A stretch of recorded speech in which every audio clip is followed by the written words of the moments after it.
I stepped off the plane, feeling refreshed after 2 incredible weeks exploring Thailand. The temples, the food, the beaches. It had been the perfect escape from my high-stress consulting job and the endless petty drama of Pinterest estates. All I wanted was to sink into my own bed and sleep off the jet lag. But as my Uber pulled into my neighborhood, I noticed something strange. A police car parked in my driveway. My first thought was that someone had broken in while I was away. But as I approached, dragging my suitcase behind me, I saw a family standing on my porch, talking to the officers, a man, a woman, and 2 children, all looking completely at home. The woman was gesturing with a set of keys, my house keys. "Excuse me," I said, stepping past the police cruiser. "What's going on here? This is my house."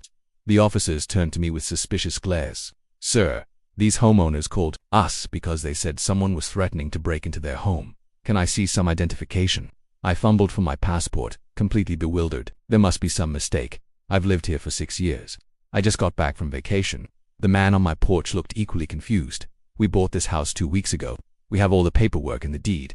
We moved in yesterday." My stomach dropped. "That's impossible. I never put my house up for sale." Looking past them through the window, I realized with horror that all my furniture was gone. My photos, my belongings, everything had vanished. In their place were unfamiliar couches, tables, and boxes still waiting to be unpacked. One of the officers, a stern woman with her hand hovering near her weapon, spoke firmly. "Sir, I'm going to need you to step back. These people have legal documentation showing they own this property." "This is insane," I protested, my voice rising with panic. "I have my mortgage statements, tax records, everything's on my phone. I can prove this is my house." But as I frantically scrolled through my email, I could see the officers didn't believe me. The new owners looked frightened, the children hiding behind their mother. I was being treated like a criminal on my own property, and I had no idea how this nightmare had begun. I had left everything in perfect order before my trip. My mortgage payment was on autodraft, my mail was being held at the post office, and I'd even hired a service to mow my lawn while I was gone. The only loose end had been the latest ridiculous notice from our HOA president, Karen Wilkinson. Karen had been the bane of my existence since I moved into Pinterest Estates, a woman in her 50s with an immaculate blonde bob and an ever-present clipboard. She patrolled the neighborhood like a military general inspecting her troops. The latest complaint had been about the shade of my mailbox. Apparently, charcoal gray violated the community standards, which specified slate gray. I had ignored it, planning to deal with the absurdity when I returned. Karen had always been unreasonable, sending notices for grass half an inch too tall, or threatening fines because my garbage can remained at the curb for 2 hours after collection. Once, she had even measured the distance between my holiday decorations with a ruler, claiming they were unevenly spaced. But I never imagined she could do something like this. As I stood there on my own driveway, being treated like a trespasser, a familiar white SUV pulled up to the curb. Karen stepped out, perfectly coiffed as always, carrying her infamous clipboard. A smug smile appeared on her face when she saw me. "Officers," she called out, strutting toward us. "I see our neighborhood intruder has returned. As I mentioned when these nice folks called me earlier, this man no longer lives here.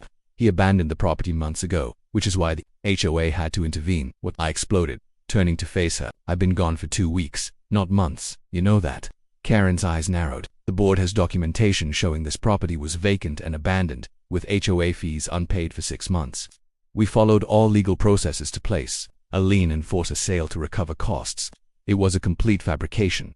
I had never missed a single payment." Even the officers looked skeptical at this point, but they still had to follow protocol. They suggested I contact a lawyer immediately and sort it out through proper channels. The next 48 hours were a blur of panic and frustration. I checked into a hotel and called every lawyer in town until I found one who could see me immediately.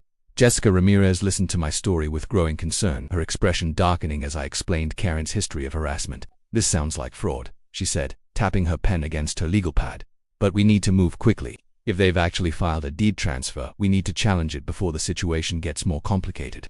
Jessica helped me gather evidence, bank statements showing all my HOA payments, travel documentation proving I'd only been gone 2 weeks, and emails from neighbors who'd seen me actively living in my home right up until my vacation. We also requested all documents from the county clerk related to the sale of my property. What we discovered was shocking. Someone had filed paperwork claiming I had abandoned the property and owed over $15,000 in HOA fees and fines. There were forged certified letters supposedly sent to me, falsified inspection reports, and even a fabricated notice of public auction.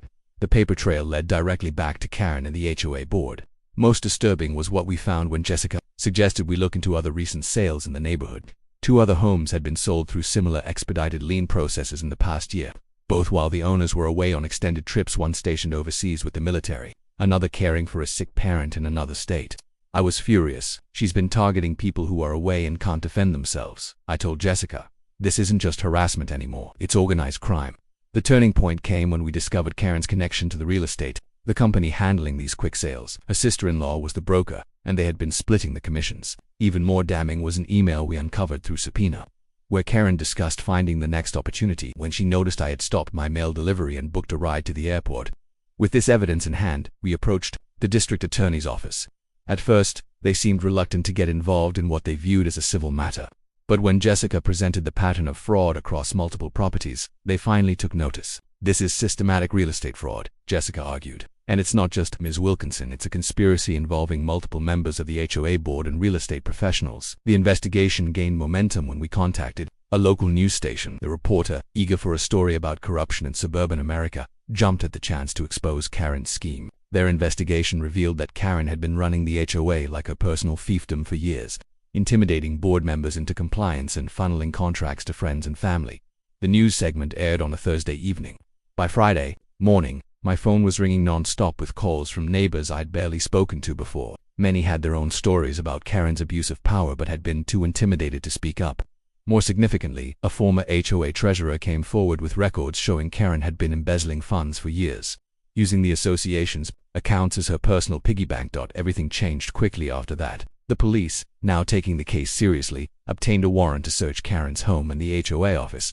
They found folders of information on various homeowners, including travel schedules, financial records, and what appeared to be a list of potential targets, people with valuable homes who traveled frequently. The family who had unwittingly purchased my house was devastated to learn they had been part of a scam.